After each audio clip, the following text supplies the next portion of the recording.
Hi, everyone. Welcome back to being the best version of yourself. I'm your host, Dr. Carrie Heller. Today, we are joined by Tarra Stubbins. Is that how I pronounce it? It's Tara. Tara.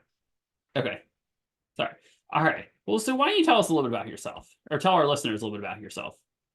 My name's Tara, and I have been an entrepreneur, a business entrepreneur for almost 20 years now. But what everyone really loves to hear about me is I started my career as a personal and executive assistant for big rock and roll celebrities. So I traveled the world with some bands that you've probably heard of, such as the Rolling Stones. And I got to kind of live that rock and roll lifestyle. And I'm extremely passionate about what makes people a success and what helps them maintain their successful lifestyles.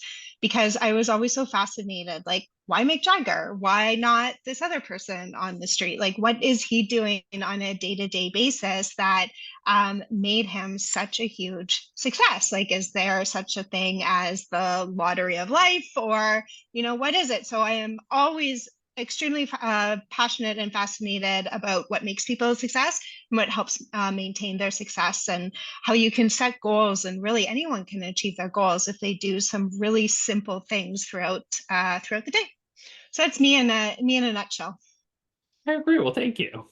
So, I guess in terms of getting started, I guess what are some reasons why you think people maybe struggle sometimes or a lot with time management?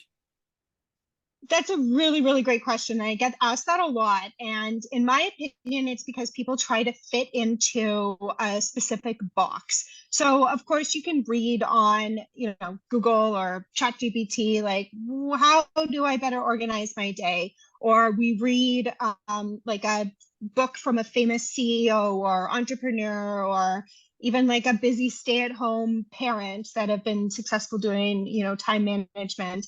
And we try to go, okay, well, this is what they do in their days, so I'm going to copy exactly that in my days, and then I'm going to be a time management superstar. But that's not the case, because we are our own human beings. We're not, the person who's writing the book, or we're not ChatGPT. We're not Google, who kind of tells us very specific, kind of inside the box ways of like running our lives. We always have to think, what is it that we want? Like, why do we want time management? Is it because we're feeling stressed throughout the day? Is it because we're not achieving our goals fast enough? Is it because other people are complaining about our time? Like, what is it that is actually making us want to think about improving our time management? And then we also have to look at our lifestyle. So, is my lifestyle where I want to work, 5 a.m. to 10 p.m. at night, and I can survive that way? Is my lifestyle that I know that I can't do that, and I only want to work, a 9 to 5 job, and I want to come home and forget everything else and spend time with my family? Do I want to run a business so I can spend more time with my family? So you have to kind of think about what is it that you want in your day to day. And then I always say that people try time management techniques, but they don't try them long enough. So time management is a habit that we have to form. And we wouldn't go to a gym and run on a treadmill for an hour and be like, oh no, we didn't lose 20 pounds. Like, that would be great. I would love that. But it's something that you have to work at, and you have to stick at it. And it's not going to maybe work the very first time, but you can't tell me you're bad at time management when you've only tried, say, time blocking for a day and a half. So it's trying to figure out what techniques work best for you, what versions and kind of packaged together techniques works best for you, and what you're trying to get out of your time management goals. And talking about goals, it's also really important that you think about time management in a way to be able to achieve your goals or to live your goals. So, what am I doing on a day-to-day basis that is helping me move that needle just a little bit in my goal? And then that you are actually managing your time correctly, rather than just kind of throwing it all away and letting the universe decide what happens to you next. All right, you've definitely brought up a lot of really good points in that explanation. So it sounds like, what I'm hearing is the idea of, it's not sort of one size fits all in terms of strategies and tools, that it's each person is different in terms of what they need, but also figure out what are the goals. Do you figure out what are you trying to achieve in the first place in terms of time management and why?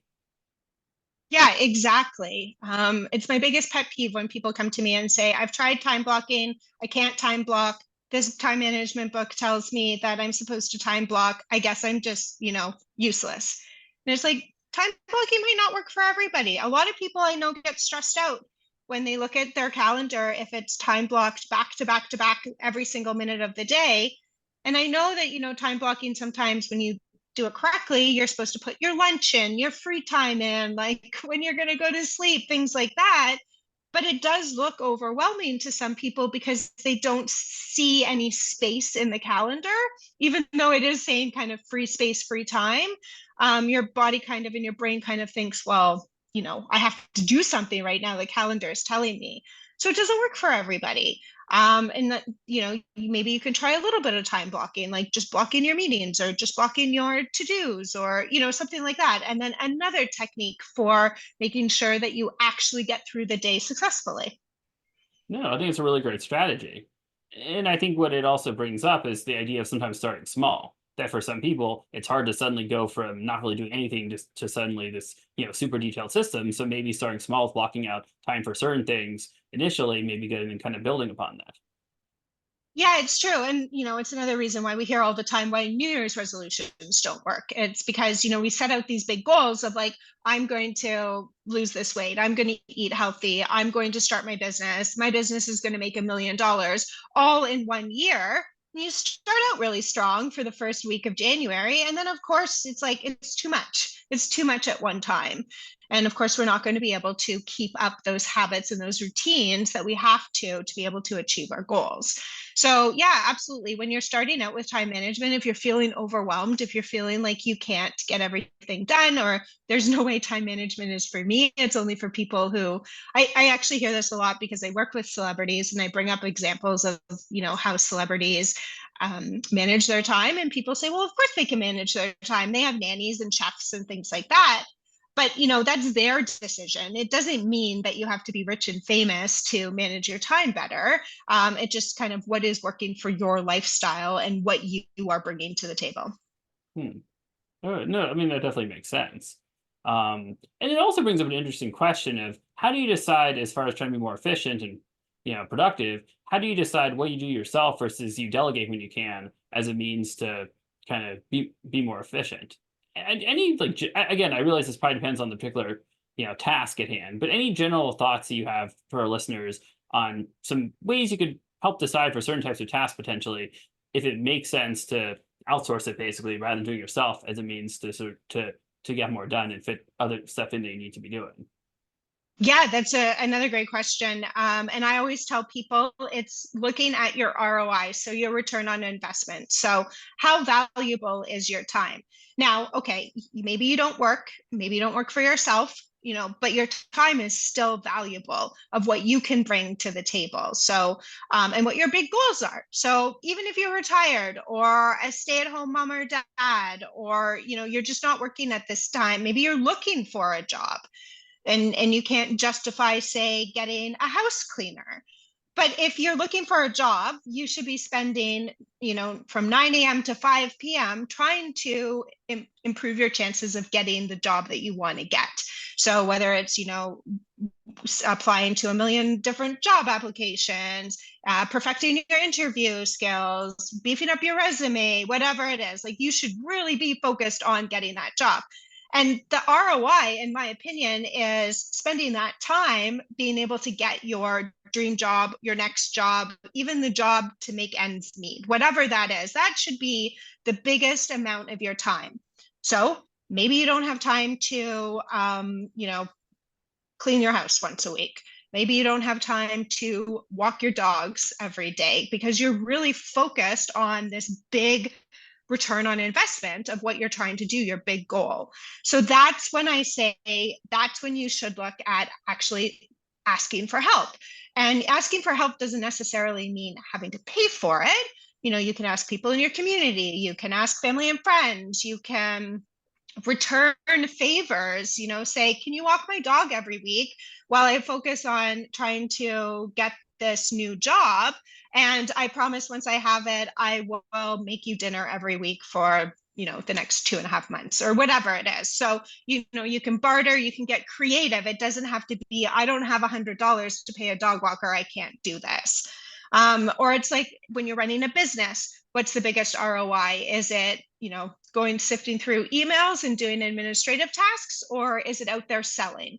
Obviously, it's out there selling. So whatever you can do to get those administrative tasks off your plate, best idea, best in return on your investment. No, that definitely is a good point. I think one of the things I think is going to be challenging in that is the idea of, there's sometimes there's a worry that, oh, this no one else could do it the same way I'm going to do it. So I feel like, why hire someone? Like, so how do you deal with Always. if someone sort of has, because I imagine it's probably not that uncommon of a thought. No, people always think that, or I can do it faster, or I can do it better. But in the long run, who cares? Sure, maybe you can do this thing better or faster, but does it need to be done in 2 hours, or can it be done in 3.5 hours? While you are focusing on that end goal. Sure, maybe a house cleaner isn't going to clean your house exactly, perfectly, exactly how you want, but I bet they're going to get it to 90%. And then you only have to do the extra 10% that would have, maybe taken you 3 hours to completely clean your house. Now it's only going to take you half an hour to kind of finish off the things that maybe the person didn't clean properly. So you kind of have to think like, okay, yeah, sure. In my head, I can do this better 1,000%. But again, what is the return on my investment? Is my time more valuable worrying that this person is taking longer or maybe not doing it perfectly?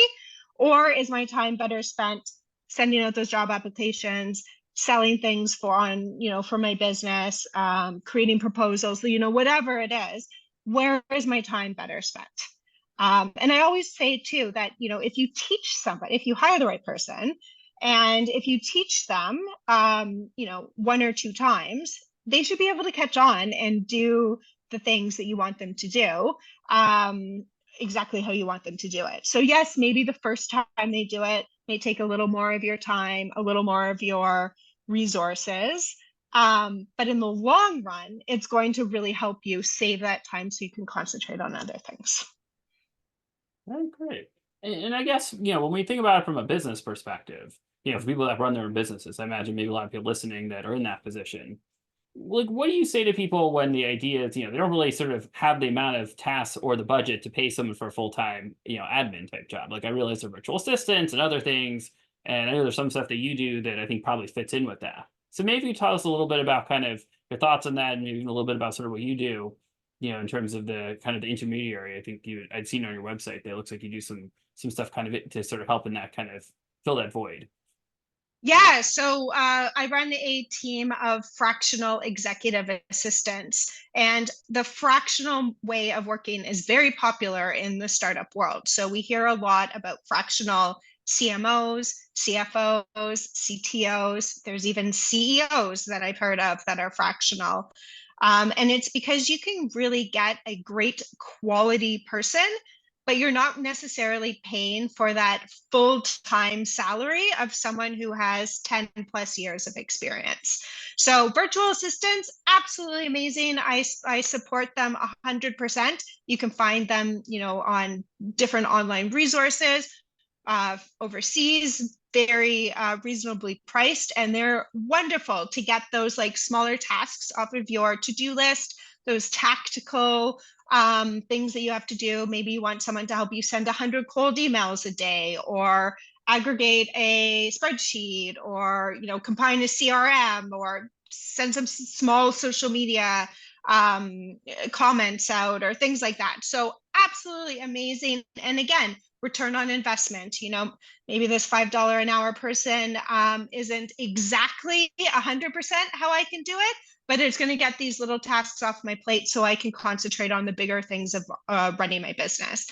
And then where a fractional kind of executive assistant comes into place, or fractional CMOs or CTOs that are charging a little bit more, it's because they have that strategic, proactive approach, and they've done it before.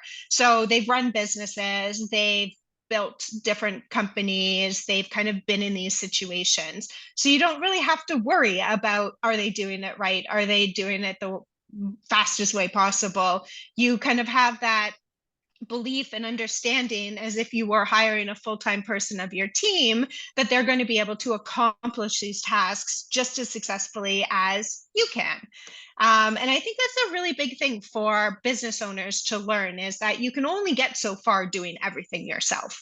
So it just depends on, how successful you want to be. If you are great being a one-man person, one-man woman shop, please be one. No one's stopping you. But if you want to get kind of over that level, that like hump of success, you're going to have to outsource. You're going to have to delegate. You're going to have to bring in the team. There's no way you can do it yourself. No, I think it's definitely a good lesson, as people are trying to, for people that are listening that are interested in trying to grow a business. Yeah, definitely. And people always ask me too, what's the difference kind of between hiring like a virtual assistant and a like fractional executive assistant that's had more experience. And a lot of times I say that if you are nervous about delegating or don't know where to start, then it's better to work with someone who has that experience of kind of pulling the tasks out of you, rather than going, oh, okay, what's my next task? Because if you're nervous about it, you're not going to delegate. But if you have someone there working beside you and as a team member who's like, okay, let's do this together, let's try to get this off your plate, I'm going to try and do this little thing, and then ask you if it's okay, then you feel more confident to then delegate and outsource more and more and more.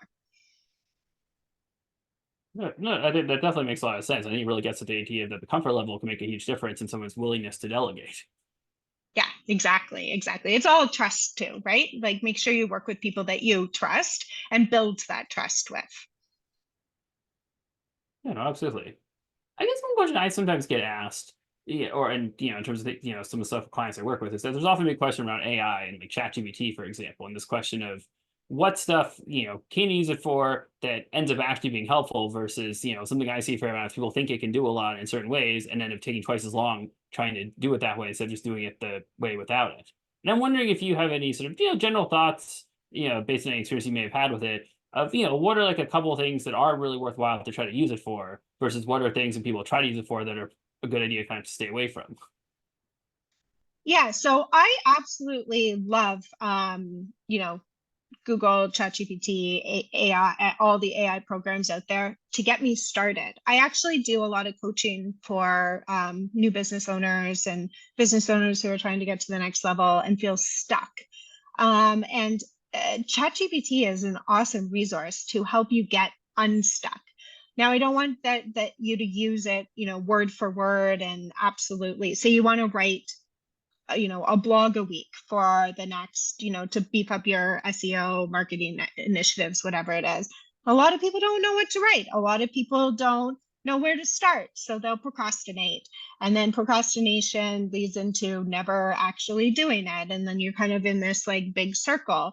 But AI can really help you get started. And I use it all the time. So there's tasks that I don't ever really want to do, but I'll just, and a lot of it is for me for like creative thinking. And I'm great once I get started, but I just don't know how to start. So I'll just ask a question and then I'll read it and then I'll go, okay, well, I agree with this part. I don't agree with this part, but then it kind of helps me get started and helps me get that momentum of having to get that task off my plate. So I love using it for that. People who do suffer with procrastination and time management difficulties and not even being able to achieve even some small things of their levels of their goals, I think it's a great way to again get started. I would never copy it word for word. Obviously your own thoughts should be your own thoughts, but yeah, it's a really great way to kind of get started. And I also believe that it is, I think AI, people always ask if I'm worried because I run kind of an assistant business, if AI will ever kind of take over our roles. And I always bring up the fact that I remember when Amazon first started, people thought that that was the end of brick and mortar stores. They were like, Amazon's going to ruin all these small shops. Like, we're never going to go shopping again. But like, look at today, and Amazon's actually opening up their own brick and mortar stores. And it's because people still need a little bit of that human connection. And so, yeah, again, it goes back to, I think it's a great way to start, but I think a human always has to come in and kind of humanize it a little bit and add their own thoughts and approach to it, to the answers to it. No, I appreciate that response. It's definitely, I think, will be very helpful for a lot of people. And you had mentioned something in passing at the beginning about sort of using the different AIs like Google, and because I guess that also brings up the point that there's obviously more than one type of AI that or sort of platform that you can use. Do you have any thoughts on the Google one in terms of, because with that potentially, I realize you can connect it up to more instead of just here's a a prompt, but potentially it seems like at least it's marketed in a way where it'll kind of do more for you within the Google platform. I guess from your experiences, do you feel like that is accurate, or do you feel like that, like, do you feel like there, if you know what you're doing, that you can sort of get it to automate a lot of processes within, let's say like email and spreadsheets and things like that?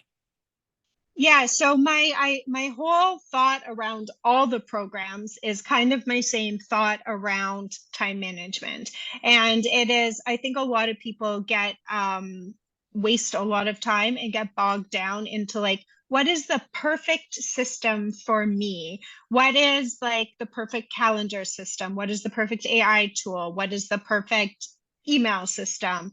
What is the perfect like note-taking system? Whatever it is, and they kind of waste a lot of time trying out a lot of programs and a lot of task management and just a lot of AI programs.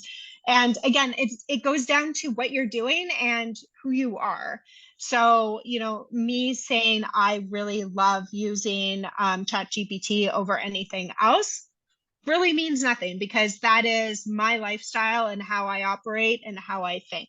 So I think everyone should try out their own AI systems and what works best for them. But I also wouldn't waste a lot of time on it either, because then you're just wasting time to waste time. So I believe in simplified systems. So anything that can, and not overcomplicating things. So people always like to try and over automate everything, and they get into like all these back end codings, and there's things automating other things, and then one thing goes wrong, and then they spend their whole day trying to like figure out what's happening, where it's like, let's just follow our calendar and kind of move on from the situation type thing. So I'm a big fan of not overcomplicating things, whether it's time management or whether it's goal setting or whether it's your AI programs, and really kind of trying out quickly what's best for you and moving on.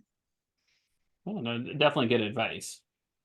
I guess, is there anything I haven't asked you about around time management? Do you feel like would be something that you'd like to sort of, leave with the listeners with, like either a practical strategy or any sort of other general advice that's sort of a good kind of closing point for today?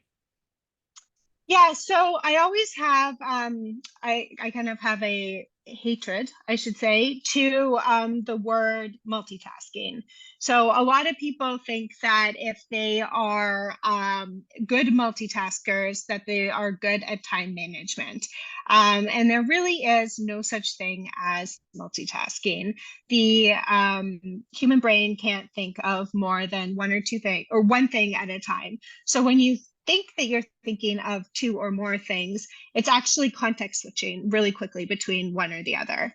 And people have argued, and they're like, well, I can walk and breathe at the same time. So I don't mean like general living tasks that your body's doing, but if you're trying to do the laundry and type on your email, you're actually, or on your phone, you're actually switching between those two tasks. You're not doing both of those exactly at the same time.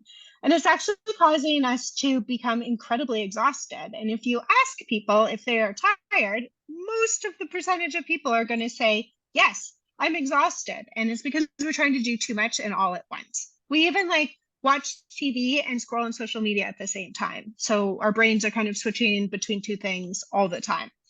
And I've noticed from working with all of the celebrities that I've worked with that the most successful people are the ones who can 100% focus on the end goal. So one, they are absolutely amazing at setting their goal and sticking to their goal. And two, they are incredibly focused on that end goal, and they don't let anything come in their way. of getting and reaching that goal. They don't take no for an answer. They just do it. And I always say that I can like sum up all my speeches, all my presentations in like 4 words, and that's just do the thing. So instead of trying to hack better time management techniques or better AI techniques, it's like, just do it. Just get down, and we all know that we have to do these tasks. Let's focus on this task and let's just do the task. Everybody knows, I always go back to losing weight because I think a lot of people can resonate with that, but we all know how to live a healthy lifestyle. Do we? Probably not. But if we just did the things, we could live a healthy lifestyle. It's the same with running successful businesses. You know, we can Google till we're blue in the face of how to run a successful business. We all know how to do it eventually. Do we do the things? Maybe not, because we're trying to kind of hack these like better forms of doing it, and we're not staying focused on our goals and our end goals. So I would say that if you're trying to be better at building businesses, be better at achieving your goals, then I would definitely concentrate on focusing on one task at a time, getting that word multitasking out of your vocabulary, and really kind of not making excuses to not just do the thing that you know that you have to do to be successful. Yeah, that's definitely very good advice. And I think, one thing to add to that is the idea that, you mentioned a couple times the idea of just sort of doing it, which, for some people they can, they set their mind to it, they can do it. For others, it can be a little more challenging, especially if they have ADHD or executive function weaknesses. And so I think another part of this is also when you're having that kind of trouble and you can't do it and you can't figure out how to do it, to ask for help. Absolutely. Ask for help, delegate, what we've been talking about. Absolutely.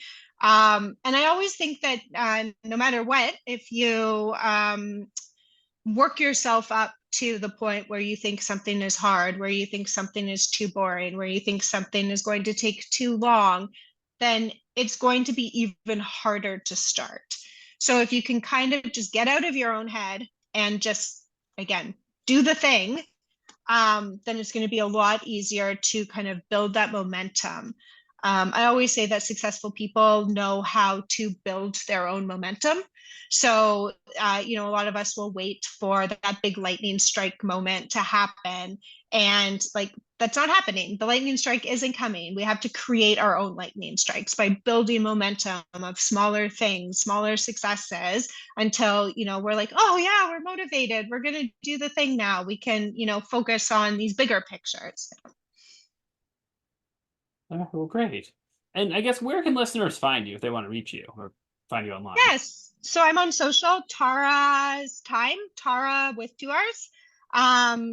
X, I guess we call it now, and Instagram. And then my business is takeiteasygroup.com. All right, great. Well, thank you very much for joining us. This is definitely really helpful. And thanks a lot to all of you out there listening. Until next time, I guess hope everyone stays productive and, really makes the best use of their time. I hope so too. Thanks so much for having me. I had a great time.